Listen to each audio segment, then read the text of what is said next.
Alright, so the reason I'm doing this exercise is because you know, you've got to get real with yourself about this issue. You can do Colin. Oh, Colin, I beg your Yeah, I don't understand what's Okay, I'll ask you, are you willing to go to any lengths today, no matter what, to stay clean and sober today? I don't want to use, no, but it is in my mind. I do, look, what I do want to use. You want to use?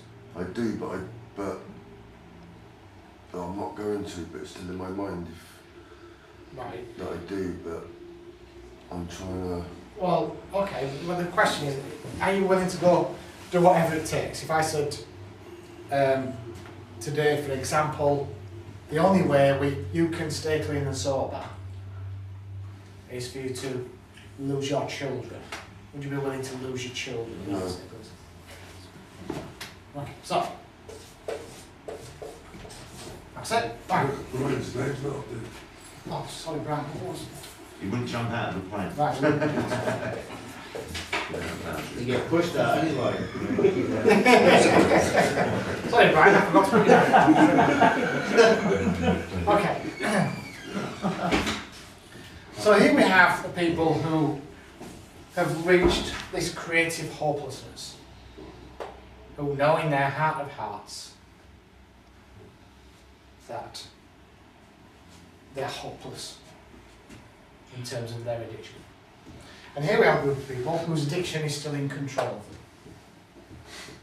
And it really is, I know that sounds very simplistic and very harsh, but it's just the way it is. I can't change kind of the way it is. You see, your addiction, when you're in it, controls every aspect of your life and is willing to sacrifice anything. Your addiction will get your legs amputated, no problem. People smoke and have amputations and carry on smoking. People have heart attacks and carry on smoking. Addicts and alcoholics lose their children and carry on taking drugs and drinking alcohol. Okay. Addiction, by the time you get to a place like this, is in charge of absolutely everything. You are powerless completely. Now the thing is, if your recovery isn't as powerful, you're going to relapse, there's no question about it. Because life is going to throw you lots of problems and stuff, and challenges. We already know that you'll do anything for your drugs. Yeah. But what we're establishing today is you're not willing to do anything for your recovery. Oh yeah, of course I am. You're not willing to sacrifice your children. Yeah. Oh, You're not willing to let go of your children. You for have done, recovery. but you're not today. Yeah. You wouldn't let go of your kids today. You wouldn't let your missus take them to Israel today, would you? No, of course I wouldn't. Well, that's a different question. No, But what I'm saying is, if every time you saw your children, or if you saw your children and then you relapsed, and somebody said you have to stop seeing your children now, would you do that? Yeah, of course I have done, no. Right, you have done, yeah. Yeah. Right, so really, is there anything you wouldn't do for your recovery then? No, not really. Maybe I mean, we're not talking about killing. Yeah, no, then I've got it wrong. Yeah, of course I would, man. Okay. Alright. So, if your recovery needs you to never ever drink again, will you willing to do that? Yeah. Of course. Or perhaps Jordan is on this list. Right. Now it is a process. To get from this list to this list is a process. And that's what this treatment here is to help you to do. If you're already on this list, it's to support you and establish you. So what's the best list, that one or that one? This one. Because this one, people are willing to do anything for their recovery. But isn't it just a big step by being here? Because our addiction is no longer in control, is it? Because we're here now. I don't know whether it's a big step. Some people are here for a holiday. Some people are here because of other people. Some people are here, you know, it's how big the step is trying to quantify it, isn't it? I don't think quantifying it is going to be helpful, because the problem with quantifying it is the same as judging. Something's more important than something else. Something's bigger than something else. And unfortunately, that's not how we work. We can be absolutely outraged by a tiny matter, and then a big, huge political issue we're involved about. So we don't work in that way. Size isn't important, except in the biblical sense. Yeah. So what we're saying is that this is what we call people with reservations.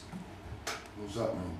It means that, well, I'll stay clean, providing things are working out for me. Yeah. Providing providing I don't go bankrupt. Providing I don't lose my children. Providing I don't become disabled.